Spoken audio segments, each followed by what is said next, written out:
just grabs you. There's just such a feeling that you create with your authorship of this book. It's just a beautiful feeling. And I think for the audience to know, not only are you a renowned physician, but I just see you as a thought leader where you're taking the intersection of mental health, personal growth, and resilience and incorporating that all both from a clinical or very human place as well.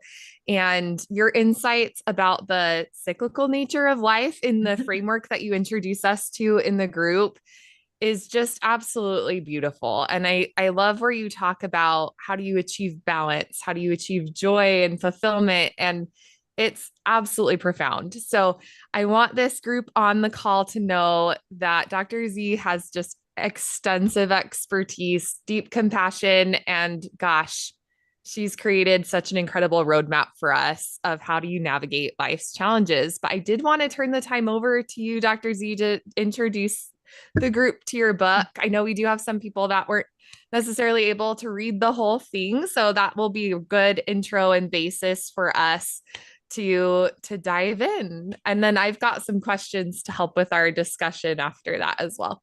Thank you so much, Megan. When I wrote this book, I was going through probably one of the most difficult times of my life, professionally and personal. And it was COVID era. So you can imagine that it was a difficult time for majority of us at many levels. And I was very upset with the system, the healthcare system. I was very upset probably with God about COVID and people dying. I was upset with myself for not being the good mom that I was supposed to be close to my parents. I was not proud of myself in any way. And what was curious is I wanted to write a book full of complaints. I wanted to kind of vent through this book. And that's how this book starts, really, as a complaint. When I joined the group in Georgetown that was offering this grant to write the book, the first thing that I was invited to do is to start interviewing people from the same group of authors, and the topic that was my topic of election, and in my case was burnout. And something happened after the first interview. I discovered, number one, that I was not the only one, that it was not only affecting doctors, it was not only the healthcare system that was broken, but we were broken as humans. So this book, full of anger, dedicated to vent, was transformed interview after interview into a book that really wanted to be full of hope, that was supposed to provide resources to others that was going through the same situation that I was going through in different ways, of course, but the same frustration. And to provide not only stories, because the book is full of stories, more than 30 individuals that I interview around the world, 4 different continents, different color, different flavors, but also the evidence, the clinical evidence, the studies that explain that this is not voodoo. I am not asking you or suggesting you to do something that is weird. This is not my personal impression, but this is based on science, and you can achieve better health, a better mental health and physical health, right? Because health involves both of them, but you can achieve the joy, the meaning, the happiness, the fulfilling that you deserve in life if you keep being true to yourself, if you surround yourself by a network of people that believe in you and that will support you through this transition. And especially if you use the tools that, all these 30 individuals gave to me, so I was able to improve my life. So if this work, this book and these suggestions, and I call this book psychotherapy, 1 year of free psychotherapy that I received from 30 different individuals, right? If that book helped me, why it will not help you?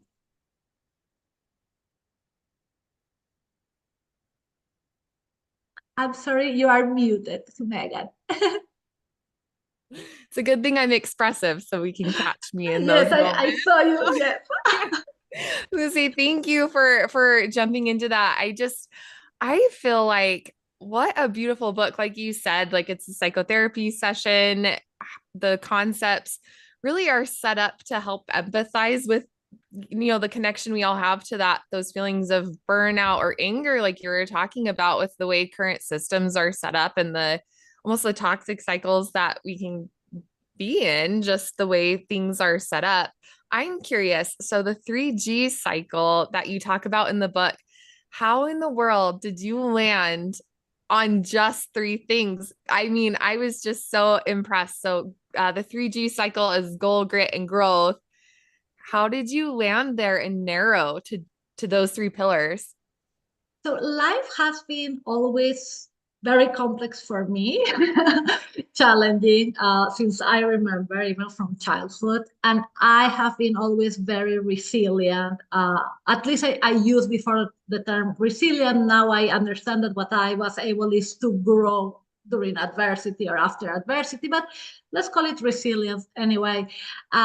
And during COVID and things that were happening simultaneously during COVID, I was asking myself, how do I make sure that I can replicate something that I have been doing all my life without even knowing? Because I didn't recognize that I was resilient, that I was able to grow. I was always hearing from others, how do you do this? The day is awful and you are smiling. And I was like, this is not the norm. Like, that's not how we act. That was my normal, right? It's like you have a bad day, you go, you scream for a minute in your closet, and then you smile and you keep going. You cannot just stop, right? And you cannot give that power to others, right? And victimize yourself. And now I am going through these miserable times, and not only like a person, but now I have two boys at home, and I have 45 residents that I am, not only supporting, but I am really, I'm teaching and I am mentoring, right? I am in charge of them, and I have patients, and I have my staff, and I have students in the university. And how can I pass my natural resilience to others? And then I started to ask, how do I do it?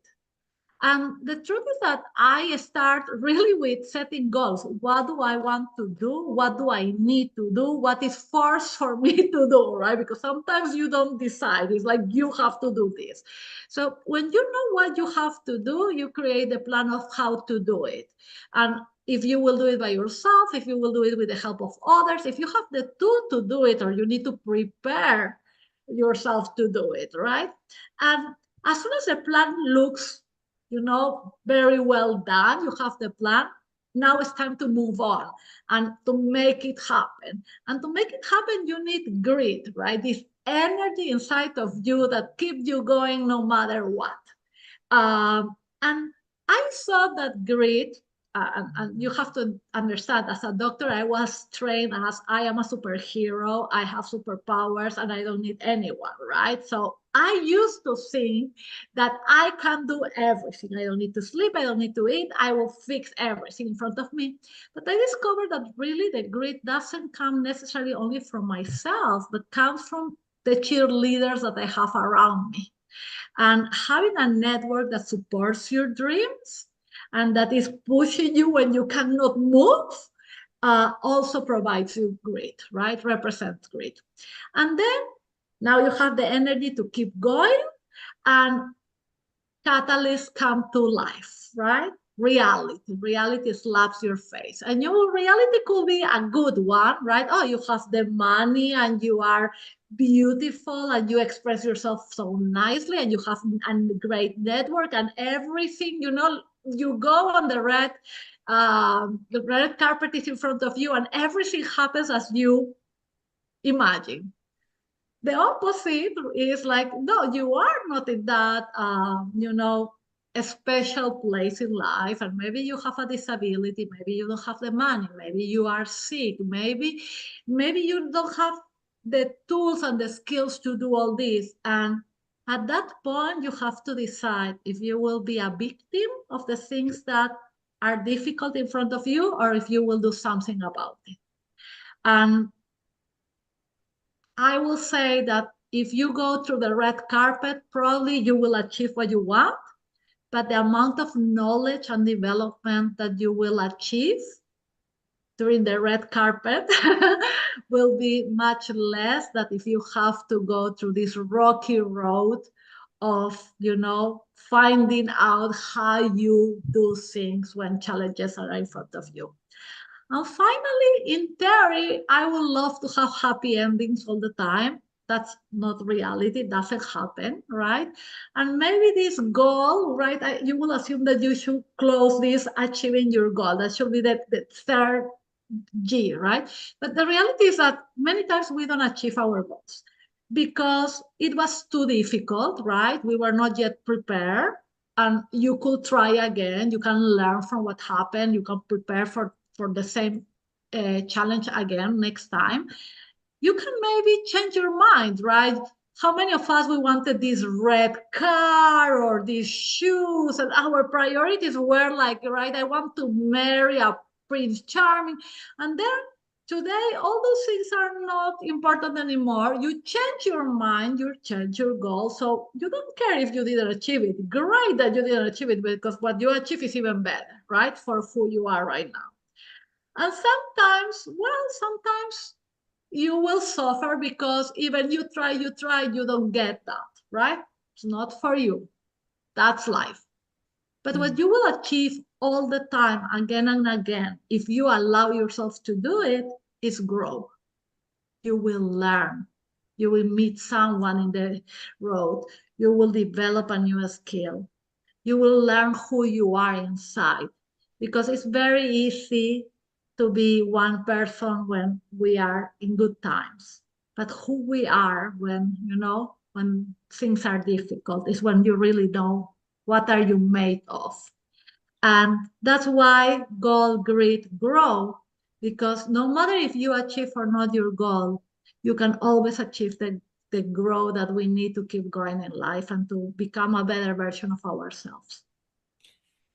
Ooh, I love that. And it was really showed a lot of incredible restraint to just narrow it to three categories. I mean, that'd be so difficult. I mean, I would just keep going and going, and the list would be huge. But I think there's such a power, like you're talking about, in really isolating down to what is that minimum framework. And I love that perspective.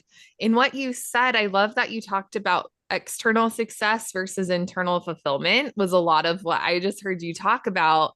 And I feel like when you were talking about how do you set goals in the book and how do you align those with your own values, can you go into how you would encourage this group and your readers to create those types of goals that really engage that deeper self versus just external success or validation? Yes, thank you for the question, because I believe it's a very important question. And we are so busy trying to satisfy others that we forget that we really need to satisfy ourselves. And many times we are creating goals based on requirements from the society instead of what really will make us feel fulfillment. Um, so the first step really comes with one of the components of emotional intelligence, that is self-awareness. If you are not self-aware, if you don't know who you are and what you want, nothing in your future will happen under your control. Will happen under control of everybody else. But you need to start this cycle, you really need to be self-aware. You need to know exactly why you want this, how you will get it, how this will make you happy or successful or etc. So, and sometimes you want things that are not aligned with your values. And I believe that it happens to many of us, right? We would like to do, you want a better paycheck, but the position required from you to compromise your kids, something that is very typical in women, right? So now, yes, your goal is to get more money and to have this fulfillment and success at professional, but that means that you compromise your marriage, your kids, your family.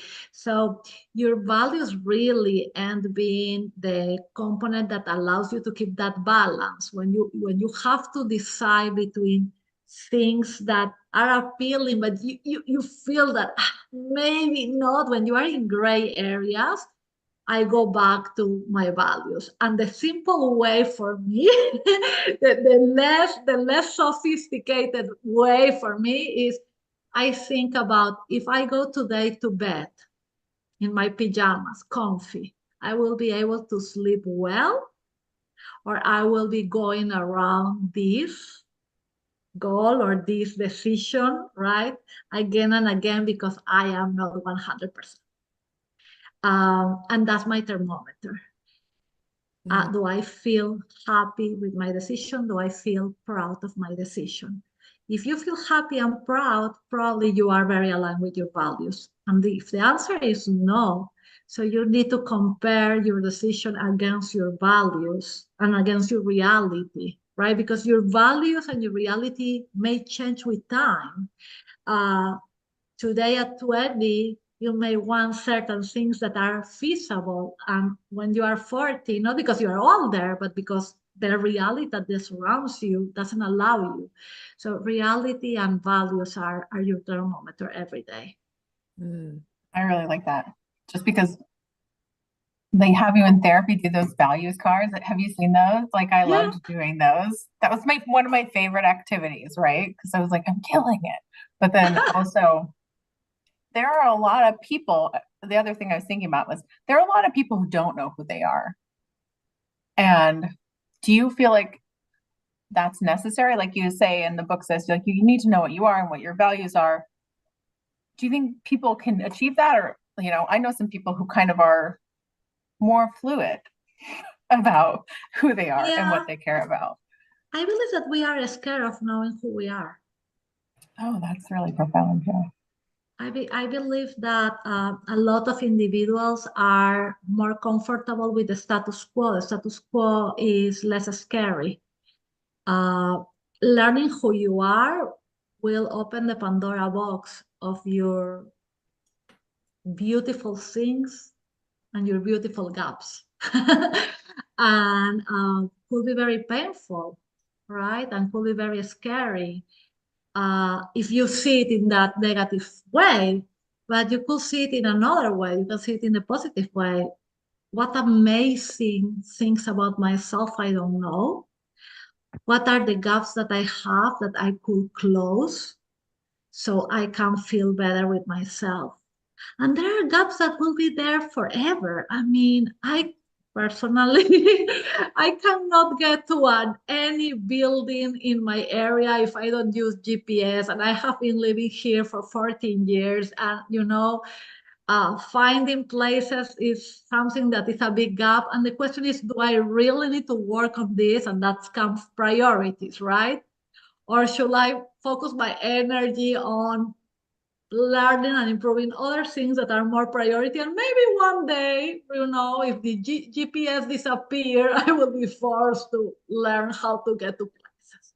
So now you have something extra, right? Is knowing yourself, your self-awareness, knowing your values, right? Knowing your reality, what is happening around you. And that means what are the opportunities and the challenges and the network, right, that you have around you. And now knowing your priorities. Is this really important? Yes, it's a big gap.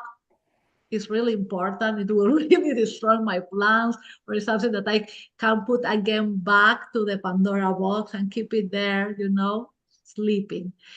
but there are monsters in our Pandora box, and many of us, we are afraid of those monsters, to recognize that we are not living the life that we wanted, that we dream about. And that's scary, because that means that, or you will have to live with that feeling, knowing, accepting it, or you will have to take the decision of make some changes.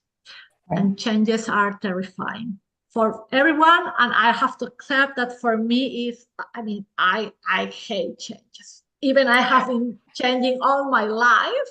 Let me tell you, if I could have the same job for all my life, I will do it. If I will live in the same place, and I will even eat, and you can ask my husband, I ask for the same type of food every time in any restaurant. I have 3 options, no more, and I will do it. Makes me feel comfort. But that doesn't allow us to grow, right? In our personal life, we cannot always eat the spaghetti, right? We need to try different plates, and we need to go to different restaurants, and we need to eat with different people, so we can really, grow as a human.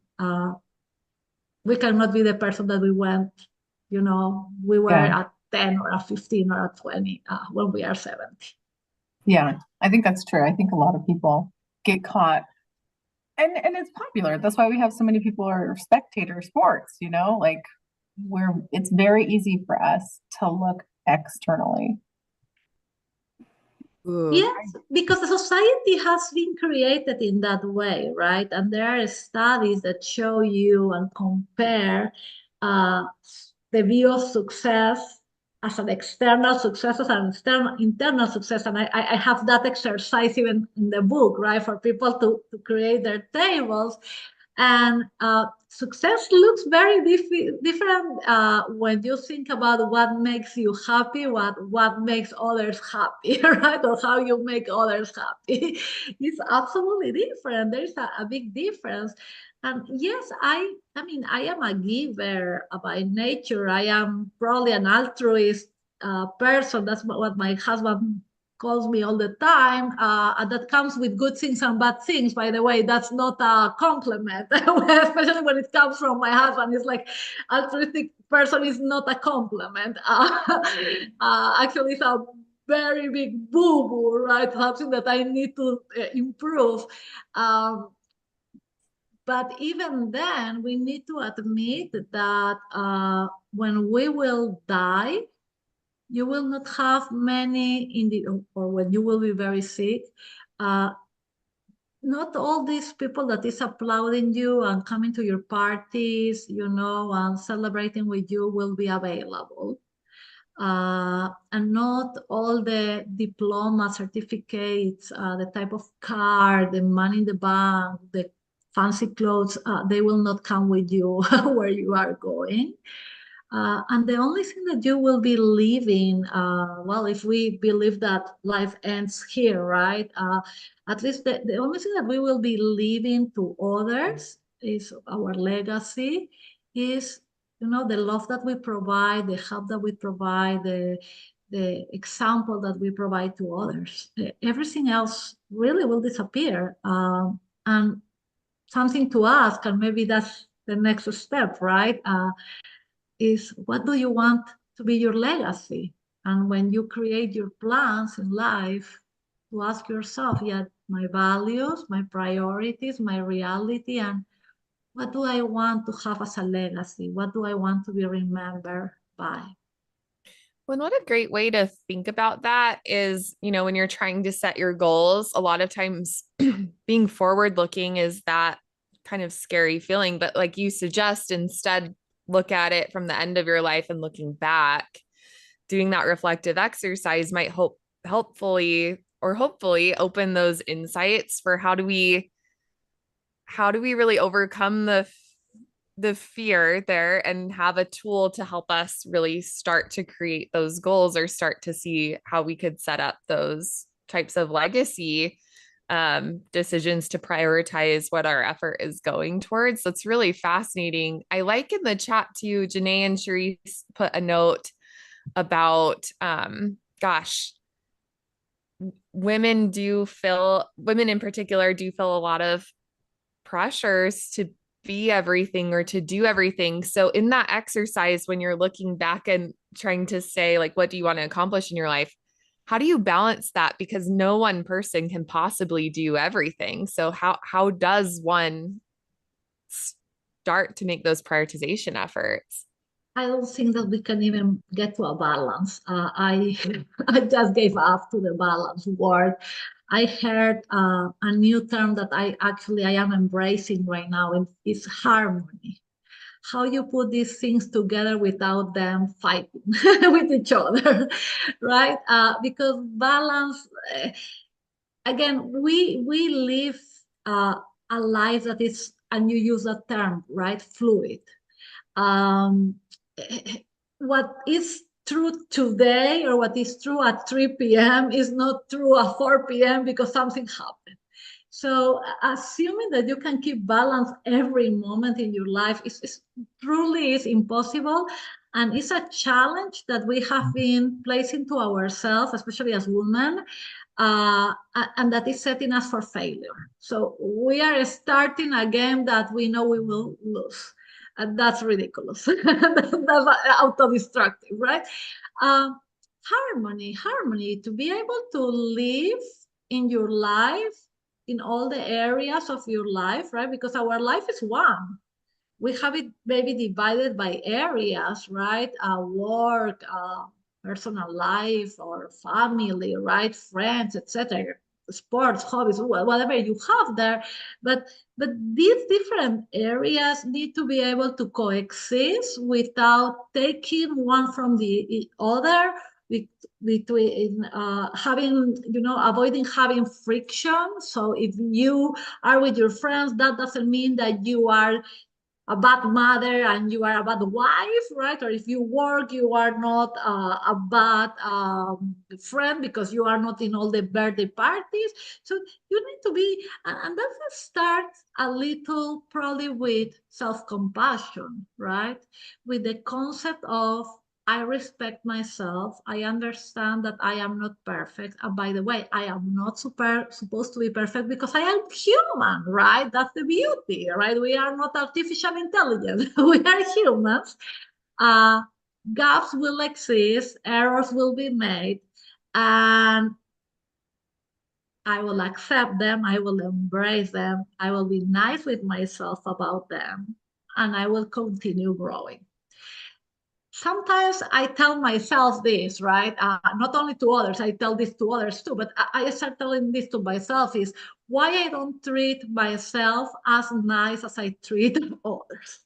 My patients, my friends, my neighbor. I am so kind, I am so compassionate. I mean, I will not judge someone that is late. I will not say you are stupid because you made a mistake. I just recently was a scam on the phone and I was like almost, throwing myself through, against the wall. Right? You will not go and throw a friend against the wall because she was a scam. You will be like, don't worry, it was not your fault. Everything will be okay. We will make this happen. We will fix it. But no, we are not as kind with ourselves as we are with others. So maybe if we start practicing that, seeing ourselves like someone else, my alter ego, let's try treat my alter ego in a nicer way.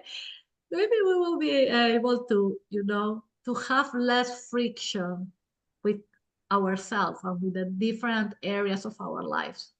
And that, you will call it balance, I will call it harmony, will be the way to, not only to survive our life, but really enjoy them.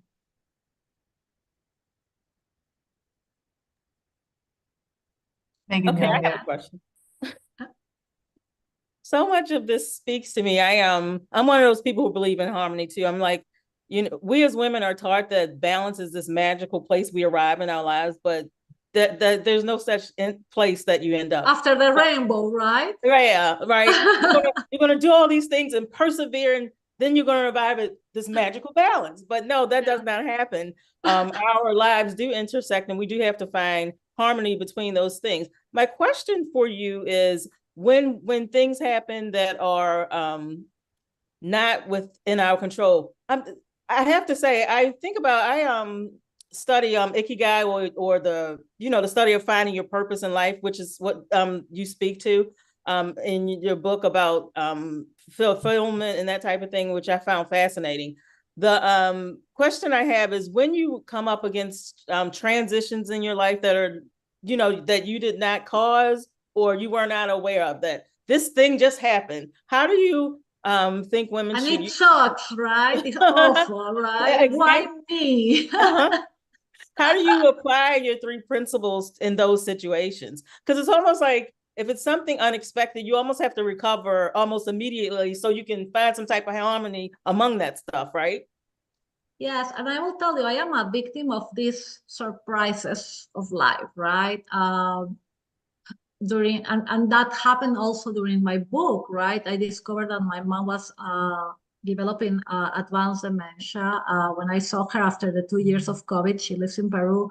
She never recognized me again. So I'm going through grief right now because I have the body of my mom, right?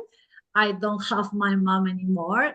This is something that happened to me, right? And that's what you are saying. Yeah. This is not what you make, and life is what happened to you, right? And I will answer your question with a story. I believe that will be the best way for me. When I went to Peru, I was very upset knowing that my mom was in that situation, and I felt very guilty because I am a geriatrician, among other medical specialties, right? I am the one that was supposed to identify this in all the calls that I had with my parents.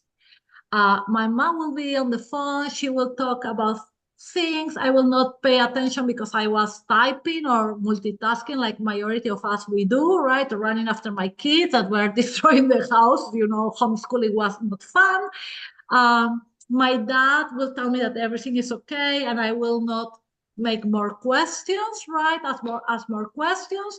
And suddenly my sister is the first one to travel, and she calls me. It's like, Mommy doesn't know who I am. And I am like, what are you talking about? How this happened? My dad was trying to protect me and protect my sister, because what you will do anyway, you are, in another country, we cannot even fly. And I was assuming that everything is okay.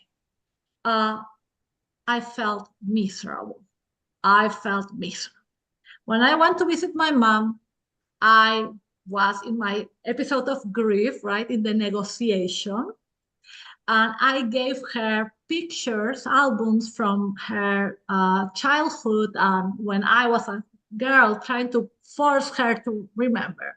In my mind, I knew that that's ridiculous, right? But, as a daughter, not as a doctor, I saw that was a great idea.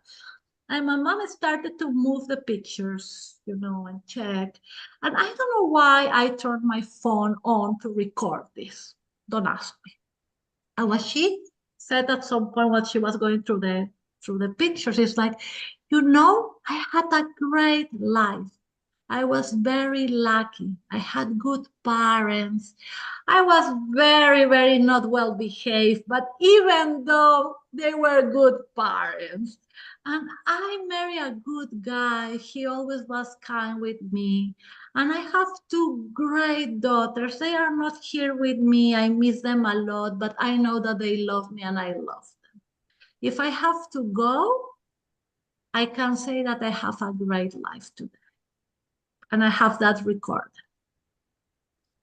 And what I learned at that moment is that I was focused so much on my own ego, on my own feelings, on my own victimization, that I forgot that was more important. It was to support my mom, to support what she was going through, to understand that she was happy with her life, that she was so lucky to be able to, even in the worst times, right, to have that feeling that she had a fulfilled life.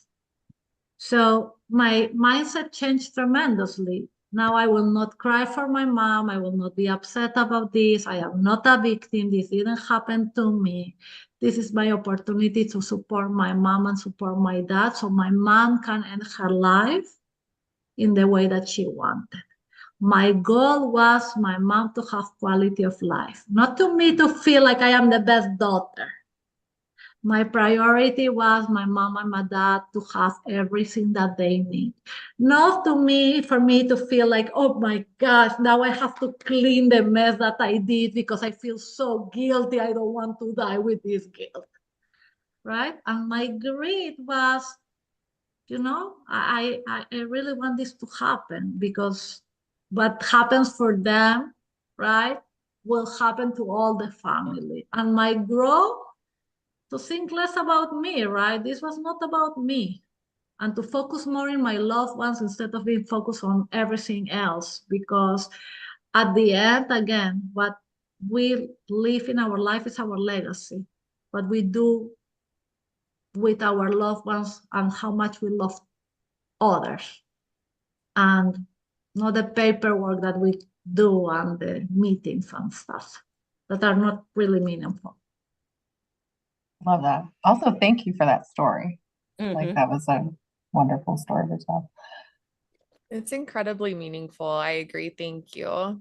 Thank you. Now, how do you figure self-reflective practice figures into all of this? How often should we be looking or evaluating those three things? That's a very good question. I believe that is something that happens all the time. We are all the time thinking about those things, but we are not doing it with intention. That's the difference. What we need to add is intention, so we understand what we are doing. It's great to have this flow, right? But the flow needs to be directed by us. We don't want life to happen to us. We want to help. We want to manage our life.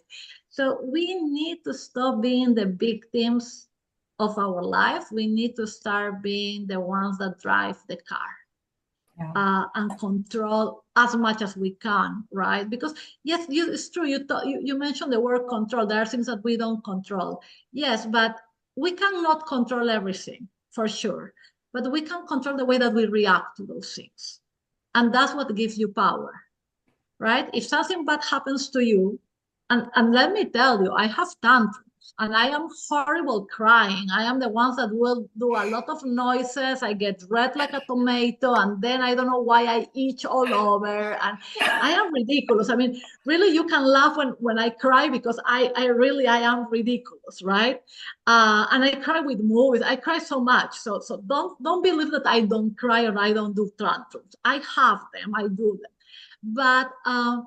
But the question is how much, right? I mean, it's good for you to have feelings. Feelings are reality. Fear is a reality. Sadness is a reality. Anger is a reality. You need to feel. If not, you are not alive, right? And that's part of burnout. In burnout, we suffer from despersonalization, right? We separate ourselves from our reality, and we create this kind of window. So we are watching our life instead of living our lives. That's not healthy, clearly. So you are supposed to have all these feelings. Feelings are not good or bad. They are. What you do with the feelings is what makes things right or wrong, good or bad. Oh, I love that. Mm-hmm. Also, when people ask me about mental health and how to get involved in like mental health, because we talk a lot about, suicide prevention. We talk to people in crisis, and I always tell them the first step is to know where that boundary is. And it reminded me of your story with your mom. You have to know where you start and where you end and they begin. Yes. And that's one of the hardest things for people to do. Because we bring our ego into it, we bring our expectations into it, and we want to be able to perform a certain way, or, we take on other people's stuff, and that can get really tough. So I love that you said that too, because I think about it a lot. Thank you so much. And let me tell you something. I was terrible with boundaries. The word no was not in my vocabulary. I mean, truly, it was a disaster. one of the ladies that I interview in my book is actually a pediatrician. And I called her because she talks a lot about boundaries. And I was like, okay, I need your help because it will be very ridiculous for me to, recommend boundaries in the book. That cannot come from me. So I need to interview you. You will explain how to set boundaries.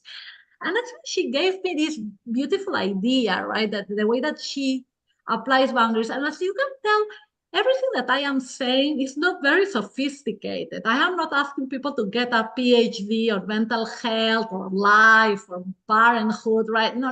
These are things that is, you go to your bed, do you feel itchy about the things that you will do, or do you feel happy? Happy. Okay, let's keep going. Itchy. Okay, I need to change this. So these are really nothing. Probably a teenager or a 7-year-old kid will be able to use those tools, right? Just to make sure that it is feasible. And with boundaries, she told me something very interesting, right? Boundaries are not created to make others happy, are made to protect yourself and therefore to make you feel happy. That's number one. So do not expect others to feel happy. Thank you so much for saying no to me. I am so glad that you will be healthy and happy. That will not happen, right? People, especially those that are already expecting the typical yes from you and you say no, they will not even hear it, right? They will be like, okay, when do we meet? And you will have to repeat, no, I said no. What? No, you never say no, right? And you will have a tantrum in front of you. You are the yes person. So expect to disappoint others. That will happen. So, and that's the initial place where you have to be set, right? Expect this to be difficult. The second thing is, again, self-awareness. Where do you are and what the boundaries that you need to set, right? And again, how much, right? I will not say no to everything, right? Up to pizza is a yes, no matter what. Maybe to the ice cream I can negotiate a no, but pizza is a yes, right? So no, Pizza is a yes, ice cream is a no. Now we know. Yeah, ice cream I don't care, but pizza, please don't take it out from me. That is a yes. That's no negotiation. So recognize what you can negotiate with yourself and what not, right? What is important? What are your priorities? And then practice. So she creates this scenario in her head of how she will do this. So let's say that Jane will ask me to stop one food, and she will give me 3 options, right? What will happen if that happens? How do I say, no way, pizza is mine? What she will answer to that? And what are the options for her answer? So this, maybe she will say, yes, I understand. Maybe she will say, well, you are fired. Maybe she will say, let me ask someone. So, and if she says, you are fired, are you ready to be fired because you don't have the pizza? Or are you ready to sacrifice and buy your pizza by yourself and forget about her giving you pizza? So when you create those scenarios, right? And these are very funny, fake scenarios, but I like them though. I like these fake ones. Yeah, let's make it fun and easy, right? What happens is that when this happens in reality, you already have plan B and plan C. You are emotionally ready. You know how to answer to that. So again, life in some way is that like playing chess, right? And a good chess player doesn't know only the movements of the pieces of the chess, but they know how they move, but they know how many movements and what probably will be done by the competitor, and they can tell, I believe, like even 12 movements ahead. So after they do the first movement, so they can come. So if you create your life, even when you set boundaries, considering plan B, plan C, plan D, and you prepare and you are ready, setting boundaries will be easier. But setting boundaries is us, not others. It's for us and it's created by us. And we have the power of the no, and we have the power of the limit. So when something happens that you don't want, you cannot blame others. It's not others' fault. It's your fault because you allow it. So don't be a victim. Right. Don't make excuses. It's our fault. When someone does something bad to me and I shut up and I tolerate an insult, my fault. I tolerate it. And when the second insult comes from the same person, even worse, because I encourage it with my silence. That's really interesting. I'm curious, what type of self-reflective question would you ask people to ask themselves to get to that level of self-reflection? Because I think it can be difficult to translate an experience into that growth factor. So I'm curious, what would be a guiding question we could ask ourselves to translate those experiences to recognize the responsibility that we have to. I will tell you an easy way, and I will tell you a little more complex way that will be very easy to work. Okay.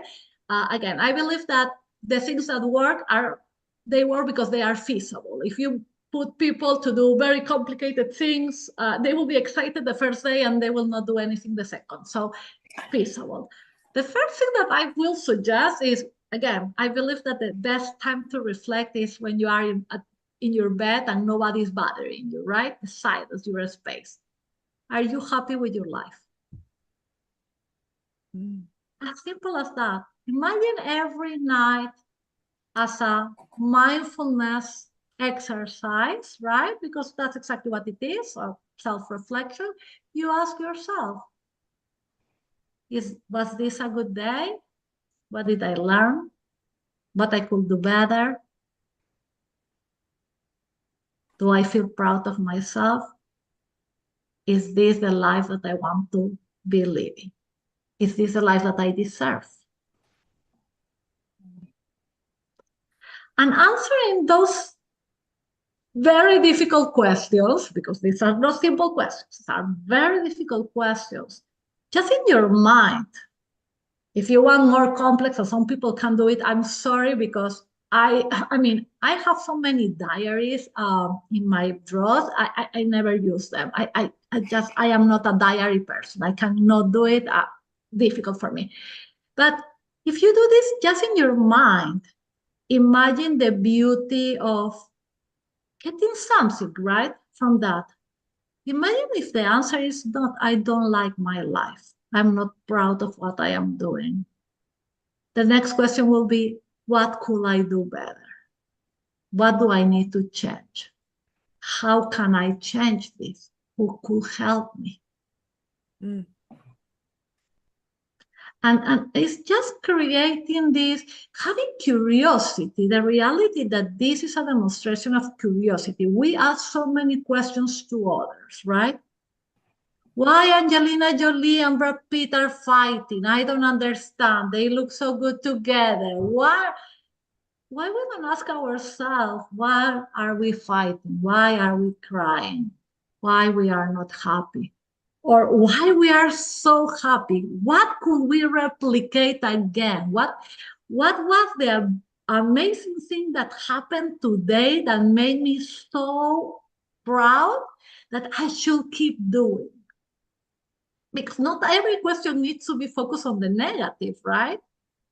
You could have amazing questions in the positive. How could I and that's how the 3G cycle really was created, right? My question is, how do I replicate, how do I put in words, right? How I standardize my ability of be the phoenix and come from the bottom, right, of the dark hole and come again to life. And that's the result was a 3G. So just a question could change your life. Imagine just practicing one question per day at night. Now, you want something a little more sophisticated, but more simple at the same time. Get the Wheel of Life. You can even Google it and find a Wheel of Life, right? Some people call it the Wheel of Well-being, right? I got my first Wheel of Life. I didn't know that it existed. I was receiving parenting training with my husband, because we have two kids that are gifted. So we have two challenging kids at home, asking a lot of questions, right? And believing that they are 20 when they are actually 10. And yes, but the tantrums are like when you have the terrible too. So it's a very weird combination. So we were receiving actually parenting coaching, and big part of the parenting coaching was also to know who you are and how do you feel and what type of your values, right, as a person, because those are the values that will decide how you parent your kids, right? You apply that even for parenting. So these therapies actually gave us the wheel of life, and we have to mark it. And I was like, oh my God, I am so good here, and oh my, only a 2 and a 3 there, and the disaster that I had in my wheel of life was really refreshing. So the wheel of life is relatively simple to complete, and will show you the areas in life where you feel proud of yourself, where you feel that fulfill, and we show you these areas that you need to work a little harder or change, right? And will allow you also to kind of track the evolution, right? Because you can do this same wheel of life 3 months later and see, okay, oh, my 3 is a 5. Now I'm getting better, right? And that's a way to grow, right? And that's a very visual way for those that are not so abstract, right? Because we as humans, we learn in a different way, we process information in a different way, we have more neurodiverse people in our world than ever, so not everybody is the same, which is wonderful. So this is another technique that will be very useful for those that need, numbers and a graphic in front of them, so it's more tangible than abstract. I love those. I've done one of those. I do those. I like it. Yeah. I love them. It's like, yeah, for me, it's easy. It's easy because I can track it. And then I added in a second thing where you pick how much you want to work on each area. Like you might hate one area, but you don't want to work on it right now, Yeah. And that's how you set your goals, right? Now that you have the self-awareness, that you set your priority, what's the area that you want to work. And now you set a feasible, reasonable goal to start the cycle again. And really applies to everything, even for health, right? When I want someone to lose weight, for example, right? What is your goal? To lose this amount. In how much time do you want to work in this, and how we will do it, and who is supporting you, and and now the grit comes, right? Or to reduce your blood pressure, or to improve your cholesterol, or whatever, right? Well, even in the healthcare or for anything, for an athlete, I want to run faster, right? This is your goal. So it's so simple that applies really to anything in life. And again, does not require a PhD from anyone. It's basic. And in times that are so difficult, and you talk about mental health, and I want to acknowledge that, right? As individuals, we are suffering not only in the United States, but in the world. And for those in the United States, 49,000 individuals die by suicide, 2023. Unacceptable, right? 500 of those were kids between 6 and 10, the ages of my kids. And how we expect something different to happen when we have parents, right? And parental burnout right now is a crisis, right? And we have 65 to 75% of parents suffering from burnout, which is qualified right now in the ICD-10 as a disease, right? It's not just a label, it's a clinical disease associated with depression and anxiety and so many other things, including the risk of suicide. So we have parents, we have teachers, we have doctors, we have politicians being burned out, suffering, being depressed. 1 in 5 in our community, in our country, suffer from a mental health disease, right? This is 20%. And we want these adults to make the life of our kids better and to act as role models. So what we are creating right now is a snowball of mental health disaster, because the new generation is not learning good things from us. It's really seeing homes that are destroyed, schools that are not prepared to provide the appropriate education, healthcare system that doesn't have the qualities of really serving, right? So our future leaders, that are the kids in the ages of my kids right now, or maybe a little older, are being neglected because we are neglecting our own health and because we are neglecting ourselves.